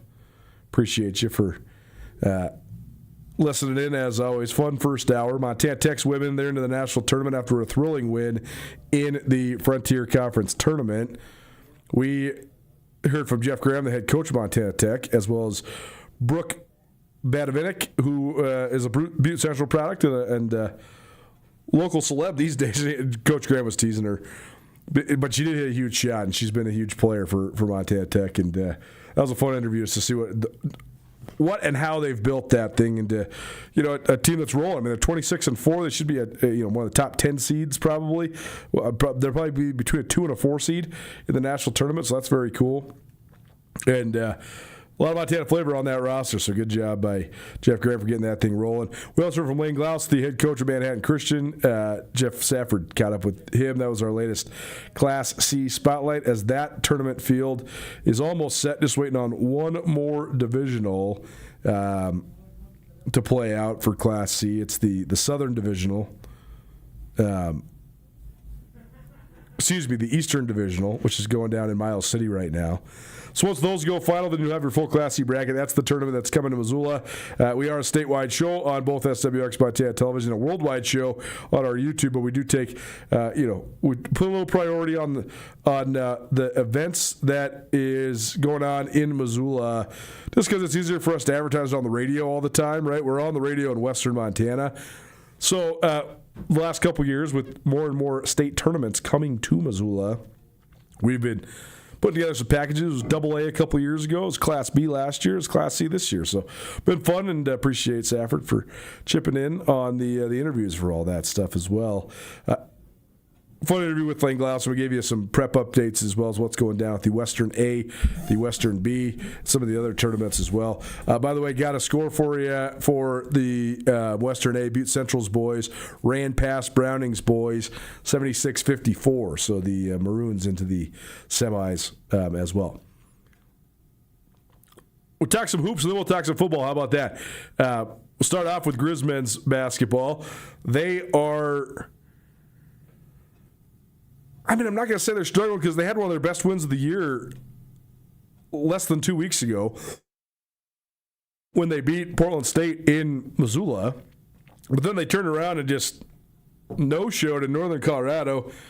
It's just been really weird, because if you could say it was like a home and away thing, okay, how do you fix it? You're going to a neutral site tournament in Boise. But that's not it. The Grizz have struggled at home at times. They lost 6 home games, which is the most they've lost at home in, I think, 25 years. But then they also have had these great performances on the road, like when they won at Portland State, but also games like on Monday when they got drilled 85-57. Just sort of weird the way that it's been so all over the place for the Montana men. But it's a new revival for everybody, including Montana. We caught up with a couple guys from Grizz basketball, including their stud freshman, Kenyon Owino. We heard from him last week, but that was just more about him. This is more about the trajectory of the team. Kenyon, just take us through the last week of the season or so. You just had the big win over Portland State on Saturday, but then a tough one Monday. So where's the team sort of at going in the conference tournament? With those 2 wins, really had us build a lot of momentum. The game on Monday hurt, but, we got another chance at them. Get to play them again, fresh, off a week of preparation for them. So it should be a really good game for us. Does it make the scout easier since you just did it? Yes, sir. It definitely does. We know them, and this is our 3rd time playing them this year, so it should make things a little easier. But as long as we lock in, come in prepared, everyone's locked in on it. We should come out good. They got one of the best big guys in the league, Brock Wisney. So what sort of challenge is that for you and the other post players? Definitely a great challenge. He's a great player. So just going against great players just makes us better. Playing against them. We have a lot of good, big men on our league. So just going against that and just repping it out and trying to, come as fully prepared as we can for Monday. Do you even rewatch the film of Monday's game, or do you just flush it and move on? No, definitely rewatch it. See, because everything's a learning experience for us. So learning from our mistakes, learning what we did wrong. Maybe seeing things that we did good against them that worked. And just using those and just So the film really just helps us. Come in fully. Just helps us with everything. Part of the game plan. This is your first time playing in the Big Sky tournament. What are you looking forward to the most? What have other players and coaches told you about what to expect there? Just looking forward to the atmosphere, the winner go home, the urgency, the nervousness that comes with it is a big part of why we play. All the coaches, leading up to the, my whole recruitment process and everything like that. This is always mentioned, because everything in the regular season kind of just, gets wiped out, and the conference tournament is just nothing else matters except for one game at a time that you play. So I'm really looking forward to it. What do you think can be the keys for you guys to be successful in Boise? Definitely be together, follow our game plan, and just the biggest thing is just play as hard as we can. I feel like that's whenever we play as hard as we can, we get the result that we want, and nothing more can be asked of us. It's been an up and down season, but where do you think you guys have seen the most growth from the beginning of the year till now? Definitely with our togetherness. We had a lot of new players on the team. A lot of. We didn't have a lot of, Division I experience, but, just the meshing together, the brotherhood that we built, on and off the court has really come a long way. Kenyon Owino, second week in a row joining us. He's been a great addition as a freshman. I've been very critical of Grizz basketball this year, but, and as they sort of turn the page, they'll graduate Tajon Sawyer and Trey Taylor. TBD, it remains to be seen what goes on with Money Williams. Does he come back for his senior year? Does he go somewhere else? Does he go pro? That's certainly a lingering question for sure. But I think that if Montana can keep Tyler Thompson, who's an outstanding shooter as a freshman, and Kenyon Owino, that's certainly a core you can build around. They got to hit on a couple more transfers. I think they were expecting a lot more out of Caden Betts and Courtney Anderson. Both those guys have been hurt. Betts transferred to him from Minnesota, and Anderson transferred to him from Colorado. I don't know what's up with them, but they're both in walking boots, so they just haven't been able to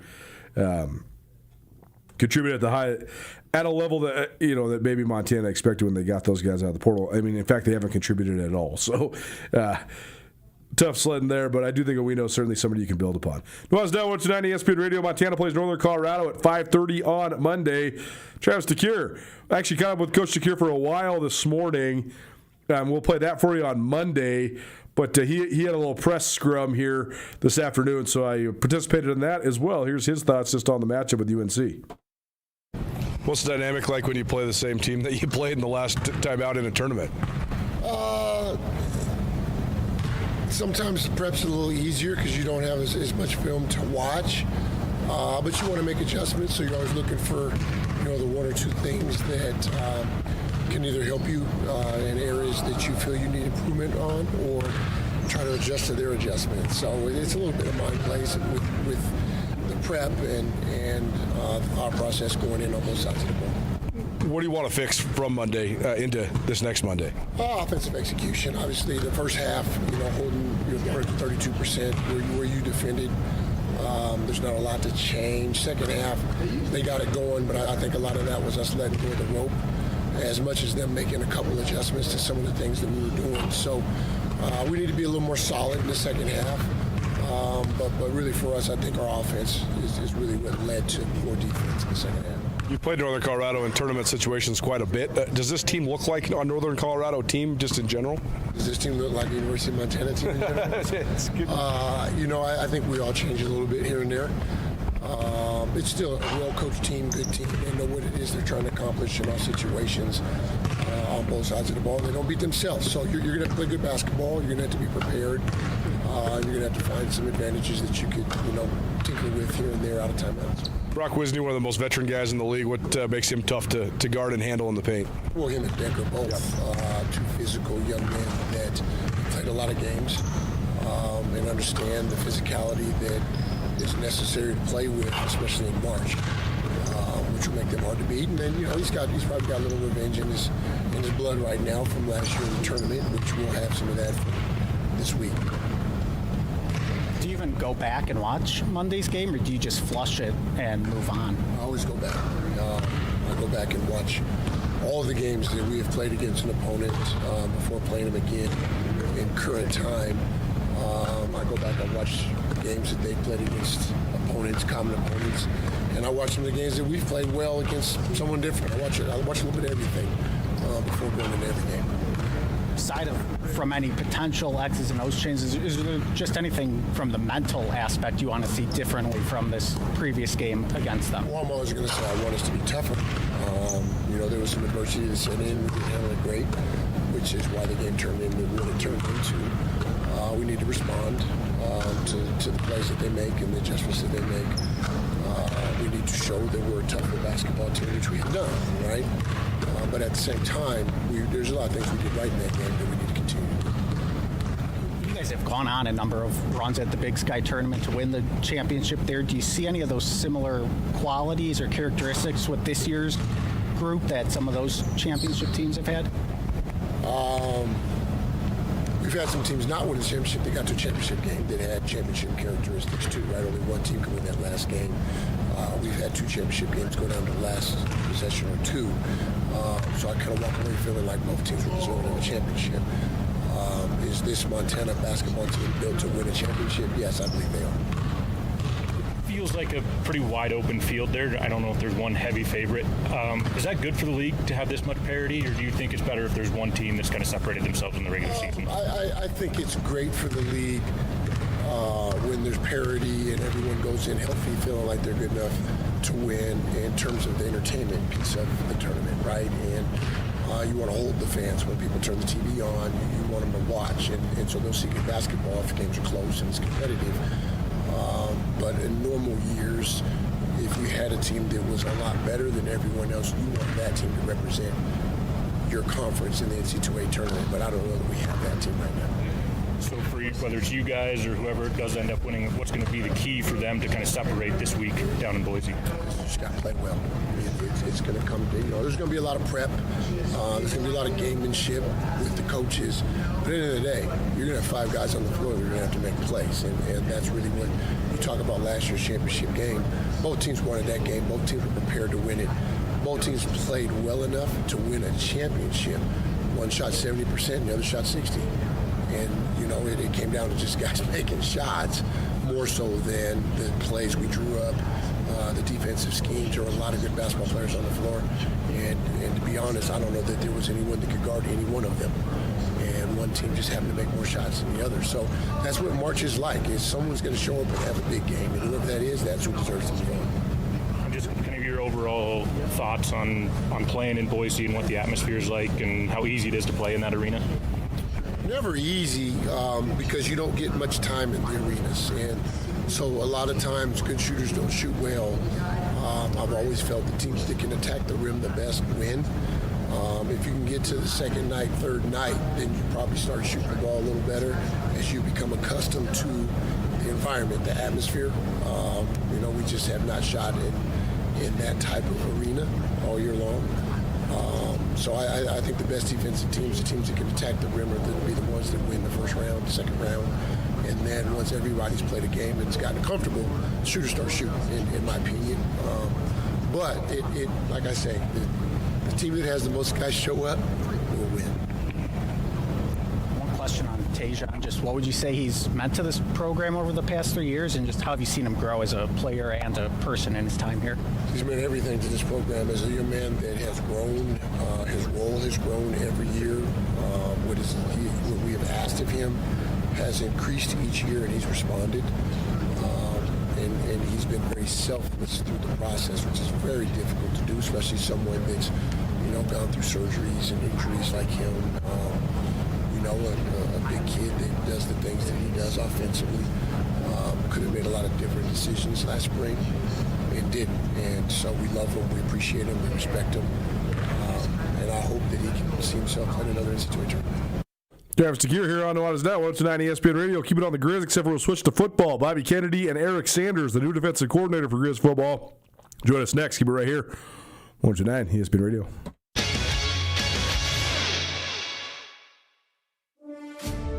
Hi, I'm Brody Miller, real estate loan officer with Stockman Bank in Missoula. Having the right team guiding your path to homeownership is important. Experience the power of local banking where decisions are made right here in Montana. At Stockman, we deliver quick turnaround, professional service, building relationships one loan at a time. Stop in, give us a call, or apply online. Experience Montana's brand of banking. We're here to guide you home. Stockman Bank, member FDIC, equal housing lender.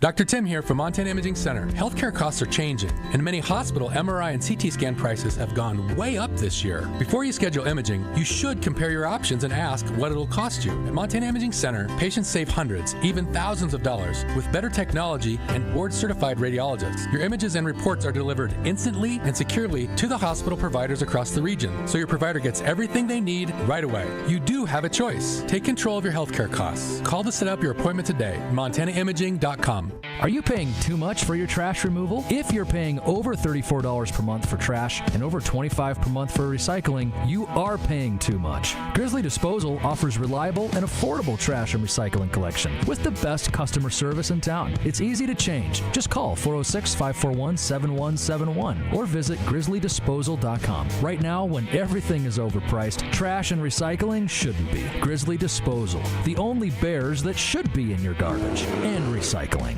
It's tournament time.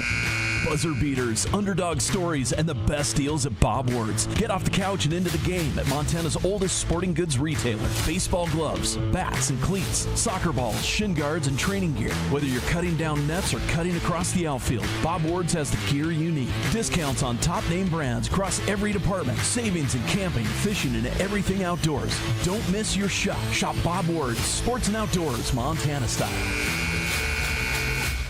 Hey, it's Colter Nuanez from your favorite daily sports talk show, Nuanez Now, and I want to buy you a meal on your birthday at Paradise Falls. If it's your birthday, head on over to Paradise Falls at 3621 Brook Street, and I will buy you a birthday entree. All you have to do is go into the family-friendly Missoula favorite, present your ID, and the entree is on me. Birthday meals courtesy of Nuanez Now at Paradise Falls, a family-friendly restaurant serving breakfast, lunch, and dinner. If it's your birthday, head over to Paradise Falls, Missoula's coolest hotspot. Hey, what's up, Montana? Colter Nuanez from Nuanez Now, your favorite daily sports talk show. I know a great many of you listen to the show during your evening drive time between 4 and 6 p.m. right here on 102.9 ESPN Missoula, but sometimes you might not get to listen to the entire show. That's okay. We've got you covered. You can always find Nuanez Now in its totality on all of your favorite podcast hosting platforms. The Nuanez Now podcast is proudly presented by Elevated Tax, elevating you and your business with a modern professional touch. ESPN Missoula Sports Center.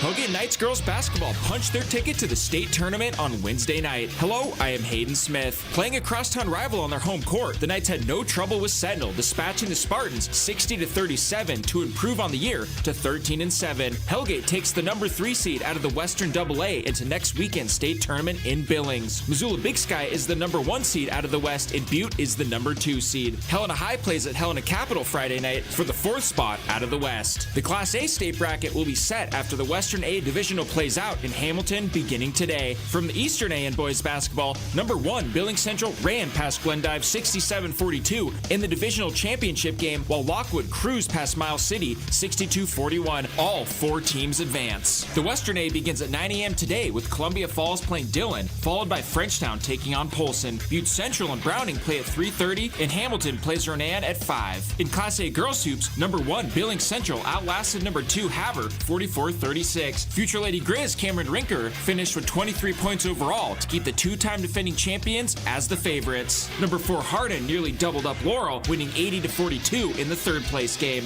Western A girls games today include Whitefish vs. Corvallis, Browning vs. Dillon, Frenchtown vs. Columbia Falls, and Hamilton vs. Big Fork.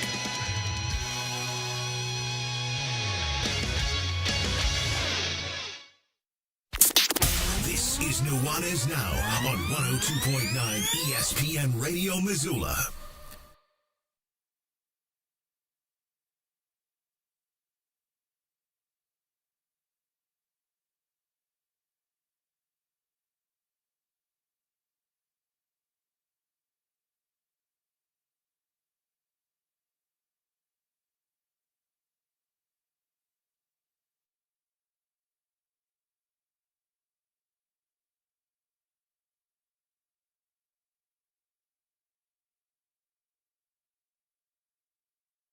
Welcome back.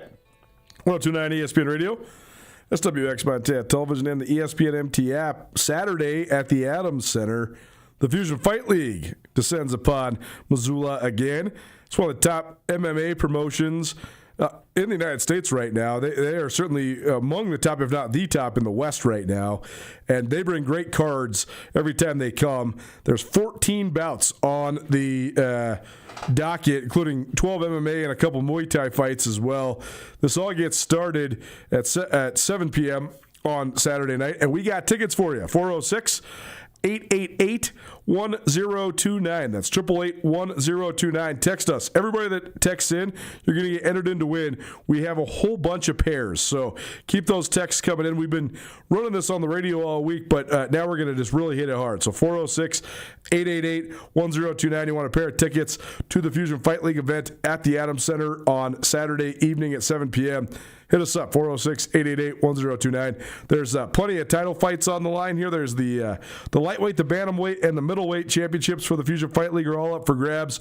The main fights are not actually title fights, but they are amongst some of the best pros in the region. The main event features Juan Figueroa versus Braden Peterson. Juan Figueroa is the 39th ranked heavyweight in the world right now in MMA. So that's a big-time guy to be fighting in Missoula. A couple other guys that are up there, like in the 160-pound weight division. Jose Perez versus Jack Gurton. That's a top 60 fight. There's a lot of other ones too, like the lightweight fight. I mean, the champion, Mikhail Campbell, he is 34th in the world in lightweight. So they have a whole bunch of really highly ranked guys that are coming up through the ranks. Should be a fun night. So if you'd like to go, let us know, 406-888-1029. We'll give you a couple more chances, but keep those texts coming in, 406-888-1029. Fusion Fight League back at the Adams Center on Saturday evening. Grizz Spring Ball is underway, and we're doing all these sorts of press conferences, talking to all these different coaches. It's totally a departure. I was thinking this today. Went down there for Eric Sanders' introductory press conference. He's the new defensive coordinator for the Grizz. This is the first time I've had a Grizz defensive coach on this show, I believe since 2017, which was when I first started at ESPN Radio. That's crazy. That's almost a decade ago. I don't even want to go down the rabbit hole, but why? Why did we decide that was a good idea? Regardless, here we are. It's a new chapter. It's a new era. I have no idea if more media access and more accessibility and more transparency is going to equate to more success, but I do think having more transparency certainly buys you a lot of time when it comes to a transition of a coaching staff and when it comes to a transition of a defensive scheme. So that's sort of how I'm compartmentalizing what's going on right now with these guys having much more access and conversation with us on the media side of things. We'll start with Bobby Kennedy. He made an opening statement about Eric Sanders, talked about his defensive staff, a little bit about spring ball, took a few questions about the transition. Yeah, very excited. I worked with him before at Stanford, and I saw his energy, his passion, and he made our players better when he was coaching the linebackers at Stanford. I mean, I think of Ricky Maison and Jacob Mangum-Farrar, Curtis Robinson. I saw the way that he coached and had those guys fly around. And so that was my first experience with him. And like I've mentioned many times before, I kind of keep a journal of over the last 20 years of things I liked, didn't like, different coaches, things that I could look back on and say, yeah, this is, if I ever get my shot, this is what I want to do.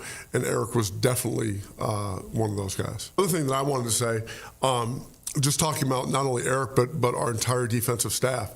So when I found out there were going to be these openings, I talked to two guys, okay? And I had two guys in mind. I said to myself, okay, I want to hire one of these two guys. And through conversations with both, I felt really good about my conversation with Eric, his vision, how he wanted to coach. But like I said, I've seen him coach on the field. I also think that we needed to, there's a number of older coaches, right, on our staff. I wanted to bring in some youth also and some guys that had great passion for not only coaching their position, but also the team as a whole. I wanted guys that were going to be good mentors for our players. And when it came down to it, Eric checked every box. And like I said, when we were at Stanford, he was a guy that high energy. I saw the way his players competed, the way they were physical and paid attention to detail. And that was something I wanted here. That when I hired a defensive coordinator, I said, okay, not only does he have experience, he brings great passion, his attention to detail, his just enthusiasm every day for coming in the office. So that was a key reason. And then the other thing, I'll say, we had a defensive line opening, and then also a secondary position because Kim McLeod's going to stay at corners. But when I had the chance to hire Jalen Johnson and Wes Nurse, I thought that was a great addition to our staff, great additions to our staff, because what I wanted Eric to do and come in and implement his defense, a defense that gave us problems and other teams in our conference problems all year. What I wanted him to be able to do was coach the players, coach the technique, coach the scheme, and not have to coach the coaches. So when he was able to hire Jalen and Wes, I thought it was a home run. I thought it was a great move by him. Obviously, he felt these guys were really good coaches, and they can come in and teach their individual positions. They don't have to jumble through all the different terminology and, okay, how do you want this technique taught? And so for him to be able to bring those guys with him, I think it's not only a great credit to Montana, because there were guys that wanted to be at Montana, all three of them, but they also have a wealth of experience. I said Eric's going to coordinate our defense. Jalen Johnson's going to be our run game coordinator on defense and coach the defensive line. Wes is going to be our safeties coach, but also is going to head up our recruiting, which I think is very valuable. I mean, he has a wealth of knowledge in this state, but also the Northwest, and then around different parts of the country. So we're going to lean on him heavily in recruiting. Kim McLeod's going to continue to be our corners coach. I think Kim has done a fabulous job here. And then another thing that I wanted to do, because I think he's a really valuable guy around here, is Kent Barrett's going to come back as our senior defensive assistant. And I'm excited about that, because when you're talking about defenses, there's more than one way to do things, right?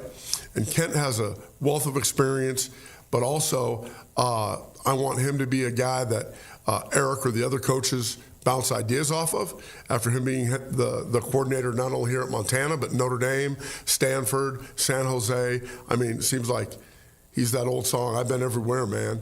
And I'm excited about him coming back. And the other thing I'll say about Eric that I'm really thankful for, he's had other opportunities. He's coached with the Raiders, with the Browns, with the Jets, okay, at UC Davis, coordinated at Eastern Washington. He's had chances to go other places and other FBS places after we left Stanford, okay? But he wanted to coordinate and take his shot at making this next step in his career. So really excited about our entire defensive staff. Excited about the way things are coming together here, and I'm very pleased thus far. Thanks, James. Yes, sir. Just pass it around for questions. Well, you mentioned going against Eastern Washington's defense last year and that giving you guys some trouble. What sort of things did they do that gave you some trouble? How do you sort of translate that now to the Grizz? Yeah, their variety. I mean, being able to go between 3 down, 4 down, their corner blitz. I mean, their blitz package was phenomenal. You talk to Brent Myers, our offensive line coach, he will tell you that they were one of the toughest defenses to prepare for in our league last year. And so when I had a mind, like I said, I had 2 guys in mind, but then when you talk to other people around the league, okay, and a guy that I trust, and Brent Myers, or he won't be here, right? I'm like, okay. And then also Brent Pease was very complimentary of Eric and what they did. And I believe this, the jump that they made from his first year to his second year, I looked at the guys he had playing for him up front and the way they're linebackers and their pursuit and their tenaciousness. I thought he'd be a great fit here, and that's why I brought him here.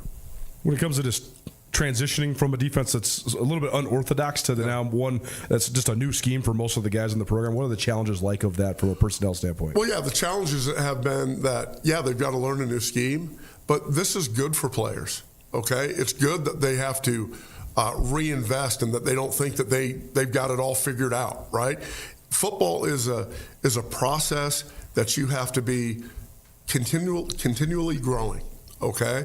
And I mean, from Solo to Peyton, Tanner, like those guys, like they have been excited and they have been into this process. And yeah, maybe we're buzzing around in the 3-5-3, and there's going to be aspects that we use 3 down. Okay, it doesn't mean we can't do some of those things, but also like learning how to fit the gaps and those different things.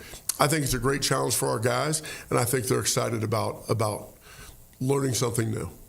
From your seat as the head coach, what's it like evaluating a defense since you've been so offensive heavy throughout your career? Like, what's that process going to be like for you to sort of evaluate the personnel? Well, first of all, I've got to be nonpartisan, right? Because I don't want our players to look at me as an offensive guy or a defensive guy. I want them to look at me as a head coach. And, you know, in practice, there's great things that happen every day. Offense creates an explosive. Defense might pick it off or recover a fumble, punch it out. But the way that I look at defense is who provides difficulties for the offense, and how do you take advantage of their schemes, and how are you going to attack them? And like I said, with Eric's background, not only being in the NFL, but also as a college coach, okay, I think he's learned under the right people, and he can adapt to fit our personnel and give other people problems. Bobby Kennedy here on Eric Sanders, the new defensive coordinator for Grizz football. Actually, pretty funny that Roger Cooper, the former DC of Grizz football, did a press conference today at Illinois. He didn't do those during his time at Montana. Again, I'm going to stop harping on this once it's not a novelty, right? Like once we're just into the flow of this and we're getting all these interviews, and I'll stop bringing it up. It's just. Again, I don't want to go down the rabbit hole of harping on the why or whatever. It's just interesting to see, first of all, to have the opportunity to talk to these guys now here in Missoula, but also to see, like Bobby Houck had a press conference that lasts 40 minutes, not 12, and Roger Cooper standing up at a podium asking questions.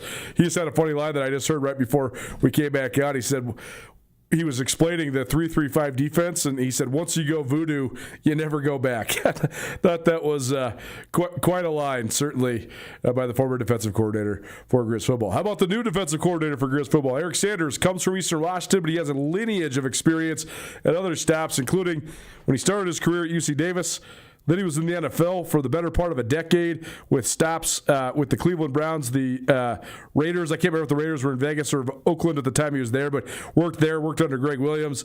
And then he also had a stop with the Browns.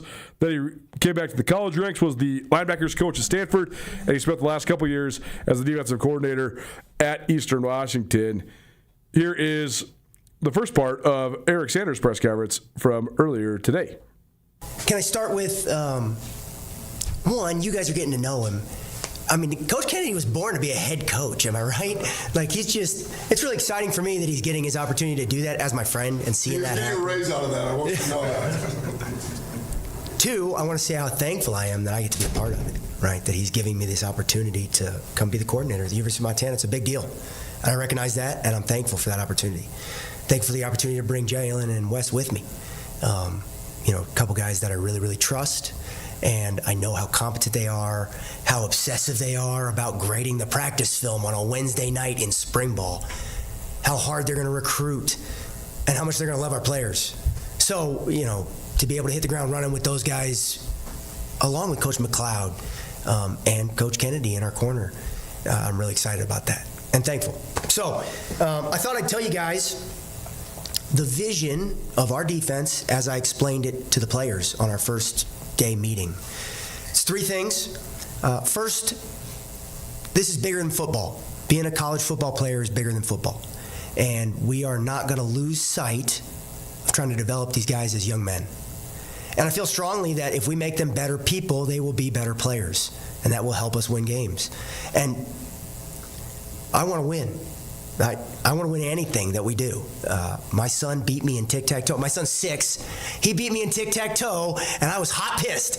I don't want to lose, period. But I want to win in life, not just football.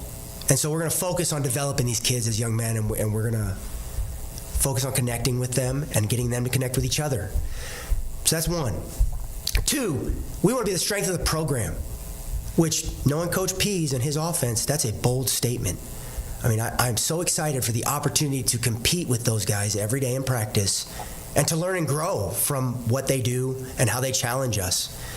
Going against that offense the last couple of years, man, he's a great coach, and I'm excited to work with him and have him on my side.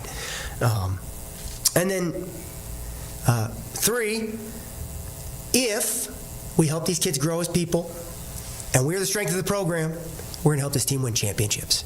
And that's the goal. We're not afraid of it. None of the players are afraid of it. We're not going to hide from that. We want to win the big ones. So that's the vision. And I think the immediate question that comes from that is, that sounds great, Coach. How are you going to do that, right? So the how, I think, focuses on your habits, right? What are the behavioral habits that we're going to help these kids grow? And we build our habits, and then our habits build us. That's life. And so I got 2 big ones as it relates to being a defensive football player that we are just going to constantly focus on, constantly preach, and that's going to bleed into everything we do. 1, we're going to run like hell. We're going to sprint to the football. It's the number 1 way you show your teammates that you love them. Okay? Running from drill to drill, chasing the guy with the ball, subbing on and off the field. We're going to run. That's just what we're going to do. Our defensive tackles are going to get in great cardiovascular shape. 2, we're going to attack the ball when we get there. Okay, so if you sprint to the ball and you attack it when you get there, man, the ball finds energy. And good things are going to happen for our defense. And the number 1 thing we can do to help the team win is take the ball away. And so, can we take advantage of opportunities when they come our way? Absolutely. They throw us the ball, we better catch it. But also, we need to be going for the ball when we get to the scene. And so we need to be attacking the football every opportunity we get. You want to see our players bloodthirsty for the ball. And so you will see that. You watch practice film, game film, scrimmage film. If the ball's on the ground, our kids should be fighting over it. Because it's about the ball. It's how we're going to win on defense. So those are the 2, focusing on developing those habits is going to bleed into everything that we do. We're going to be high effort people. We're going to care about little things that don't pay off, and then all of a sudden you made a huge difference, right? 3 plays out of 75 just won you the game. So that's the how we're going to accomplish the what, the vision. Throughout your various stops between UC Davis, the NFL, Stanford, Eastern Washington, what have you taken from those to sort of form your own defensive philosophy and the way that you sort of think about defense? Yeah, you know what? I'd have to dig into a lot of detail there if I went stop by stop, but I'll talk about 2 extremes. My first boss that I worked for, the defensive coordinator at UC Davis, a man named Lou Bronson, I got 3 heroes in my life, and Lou's one of them. Lou's a special guy. But Lou's a real thorn in my side now because he taught me to be, in my estimation, world-class at finding problems. I can tell you how this defense is not going to work out. Oh, well, if they do this, that guy's open. If they do this, that guy's open. Well, we can't fit that gap. I'm good at that. And Lou taught me to be good at that. And I think that's important. I think you got bad coaches, good coaches, and great coaches. Bad coach doesn't know there's an issue. A good coach knows about the issue and tells the players, tries to solve it. A great coach knows about the issue and keeps his mouth shut so the kids play fast and confident, and they make it right. And that's what I learned from Greg Williams, who was on the other end of the spectrum. Greg, also brilliant football mind. But Greg was not going to answer it with scheme. Greg, how are we going to get the defensive end to knock that tight end 3 yards backwards, and now none of those gaps matter? We're going to solve it with effort and violence. And so I think being able to balance those two things has really been pivotal to my coaching philosophy. Montana's had such great defensive legacy for years and years and years. So how do you go about upholding that, and how important is that to you to uphold that? Yeah, tons of respect for Coach Houck and what they've done on defense here. I think we started by, tipping our cap to those guys. We're going to keep a Grizz position in our defense. And he might have a little bit more coverage emphasis, and he was more of a tackler in the past, something like that. That's just difference of emphasis in terms of defense. But man, we literally have a front that we played at Eastern Washington called Grizzly. It was named after Montana. Because we saw what they were doing and recognized the excellence. So, but I think ultimately, we're going to talk today in our unit meeting about how we take the field to start a drive. And the way I describe that to those young men is we get together, get 11 guys in the huddle, and we break the huddle, and we take the field like you play at Montana. Right? There's a pride there. There's a way we do things here. It's the Montana way. And you want to play Team XYZ, you want to play in the week after you play Montana. Because Montana's going to bang them up. We're going to hit them hard. They're going to know they've been tackled. And that's not me. That's Montana. That was here before I got here. And so I'm going to continue to preach it because I saw it. I saw it when we played Idaho after Montana last year. It happened multiple times. Man, those guys hit hard. So that's what we're going to do. What's the biggest challenge of just having a sort of a scheme overhaul, and how do you hope to maximize that both spring and then into fall camp next fall as well? Yeah, everything that we say is new to these kids, right? It's just a different language. Even if it's something that they did in the past, it's new words, it's new coaching points, it's new emphases. And so, we realize that as coaches, we'll put in those 3 blitzes with that coverage. Maybe we ought to just put in that 1 blitz for now. And let's make sure we get that right, because what we're not going to sacrifice is run like hell and attack the football, right? The way we play defense is far more important than the X's and O's. And so, as we get started here, the first 2 days of spring ball, we have it in 1 coverage. But what we're focused on is effort, angles, attacking the ball when we get there, practicing together. And so, the patience is the biggest challenge, right? Me, Wes, and Jalen, we know all this stuff. But Solo's been coaching or playing football almost as long as I've been coaching it. But he doesn't know my words. And so we got to get on the same page. And patience there. What interested you the most about this job, and why was it the right time to make the move here? Yeah, well, so I've told this story before. I came here as a defensive coach at UC Davis in 2000, I think it was 8, and the crowd completely took the game over. We were close in the fourth quarter and then couldn't execute a snap from center because the crowd took the game over. And it's clear the support that this community gives to the football program. And I've only learned more and more about that support as I've been a part of this program and talked to Coach Kennedy about it and get exposed to QB Club. It's been amazing. And so just knowing how serious people are about football here, this is one of the excellent programs in FCS football. It's hard to say no to that opportunity. Hard to say no to that opportunity. We'll see how Eric Sanders maximizes it. Here's just a couple more minutes. Just wanted to let you know, in case you're just tuning in, who we're hearing from, the new defensive coordinator for the University of Montana football team.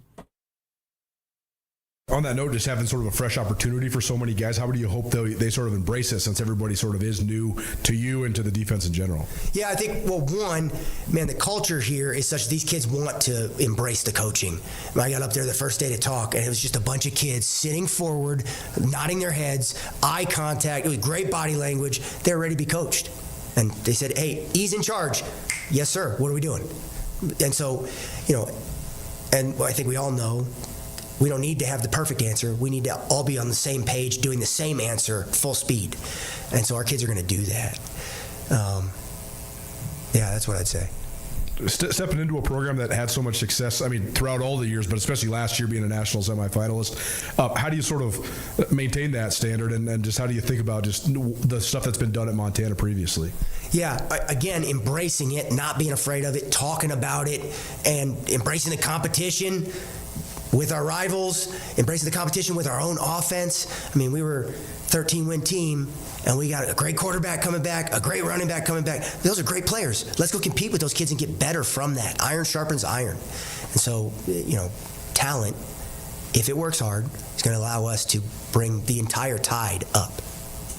I know you've coached in Missoula before on the opposite sideline, so what are some of your impressions of that? And I mean, this town and this community, they love defense, so how much do you hope to cater the crowd to being sort of the 12th guy for your squad? Man, I'll tell you what, not only do they seem like they love defense, they also seem like they love doing their part. So they have football IQ, and they're not going to cheer at the wrong times. It's 3rd and long, time to get a pass rush. They're going to speak up at the right times. That's really been notable on the other side.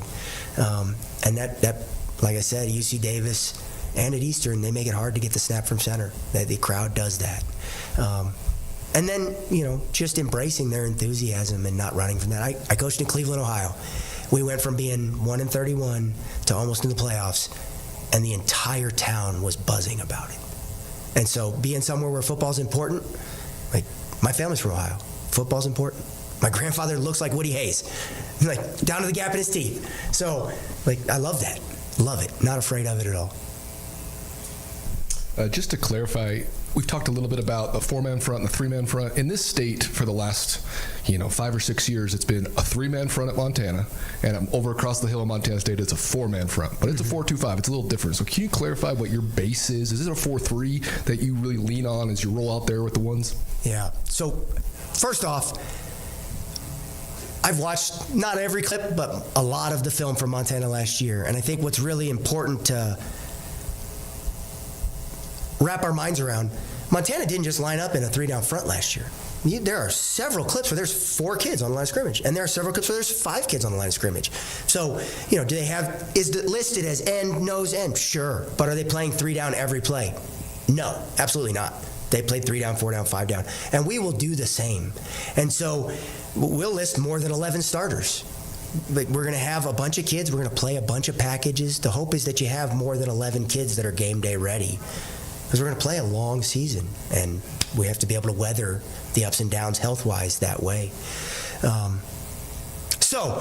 What we've installed in the first 2 days, you would call our base, and it's been both 4-down and 3-down.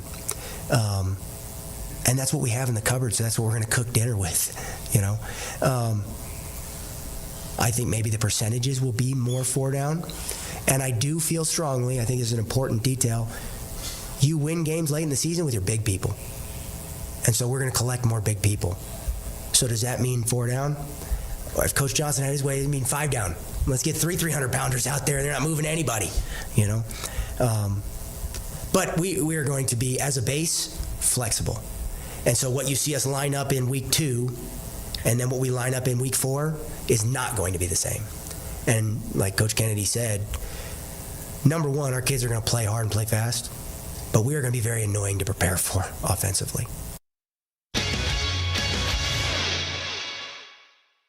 Missoula, get ready for a massive weekend of conference lacrosse. Your University of Montana lacrosse team is defending home turf at Washington Grizzly Stadium. It all starts Friday night at 6 as the Grizz battle Gonzaga under the lights. Then action continues Saturday at noon against Central Washington and wraps up Sunday at high noon with another huge conference showdown against Idaho. General admission tickets are available at the gate, and University of Montana students get in free. Feel the intensity, bring the noise, go Grizz! Black Mountain Lawn and Landscaping offers comprehensive yard care services, including lawn mowing, planting, irrigation, landscaping, waterfalls, and hardscaping with a focus on paver patios. Black Mountain Lawn and Landscaping offers customized lawn care programs to revitalize and rejuvenate your lawn to get your landscape beds and gardens ready for the season. Free estimates on sprinkler systems and lawn mowing and yard care services. Visit blackmountainlandscaping.com, call 406-529-0793, or email dave@blackmountainlawns.com. The Press Box is the place to watch all your favorite sports. In the heart of Grizz Country, Press Box has great food and drinks with happy hour and lunch specials every weekday. Don't forget, Press Box has the best happy hour deal in town, Monday through Friday, between 4 and 6, $3 draft beers. That's right, any draft beer at the Press Box, from domestic light beers to IPAs to everything in between, $3 drafts between 4 and 6, Monday through Friday at the Press Box. Press Box also has 2 sports bet machines, so you can always get your bets in before the game starts. The Press Box on Broadway and Van Buren in Missoula. Missoula. Red's Bar is a beloved institution in downtown Missoula. Whether you want to watch a game, enjoy a cold beer, spend time with friendly faces, or simply wind down, the welcoming atmosphere and wonderful staff at Red's will make you feel right at home. Red's features 14 HD TVs and 2 full-service bars. Stop by and grab a beer with friends while you watch your favorite team play and check out the extensive collection of awesome sports memorabilia. Red's Bar in downtown Missoula, the friendliest sports bar in town. If you're in search of a trading card of your favorite player, or if your kids are, swing into Zootown Sports Cards. If there's a card of a player you're searching for, Zootown Sports Cards has the cards. With an almost endless collection of singles and inserts, whatever and whoever you're in the market for, Zootown Sports Cards has it. 1990s NBA stars, Zootown has it. 2000s football players, Zootown has it. And looking through the collection is half of the fun. Come check out all of what Zootown Sports Cards has to offer in the Stevens Center in Missoula. Attention Missoula and Ravalli County nonprofits. Registration is now open for the Missoula and Bitterroot Gives, a 26-hour online celebration of our nonprofit community hosted by Missoula Community Foundation. This is an opportunity to raise funds and awareness for your organization through an online platform that engage your supporters and the entire community. Participating nonprofits can win matching dollars, prizes, and more during the Day of Giving on April 30th and May 1st. Register your Missoula and Ravalli County nonprofit today at missoulagives.org. Nuanez Now on ESPN Radio.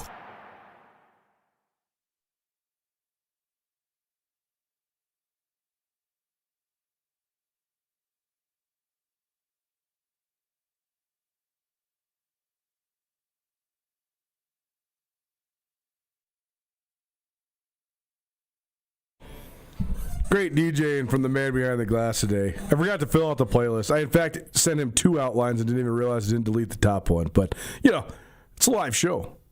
We're always on our toes. Appreciate everybody for tuning in. Nuanez Now. 129 ESPN Radio, Western B up in Pablo. We have a third game that's coming down the wire. I guess the fourth game, on the boys' side. Eureka, Loyola, and Anaconda already into the semis. Arlee up 39-29 at halftime. The winner of that will advance to take on Anaconda.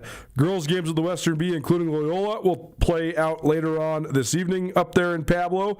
And in the Western A, Butte Central got by Browning on the boys' side. And the final boys game of the day will feature Hamilton and Ronan. That's probably about halftime right now. Central will await the winner of that one. Dillon and Frenchtown playing in the other semifinal. And then in the Western A girls side of the bracket, those games will play out this evening as well, with Frenchtown and Columbia Falls playing, and Hamilton and Big Fork playing as well. We'll have full updates for you on all of that tomorrow. If you missed anything in the show today, you can always find it on the Nuanez Now podcast. Plenty of stuff here today. We talked Montana Tech women's basketball. They are on their way to the national tournament.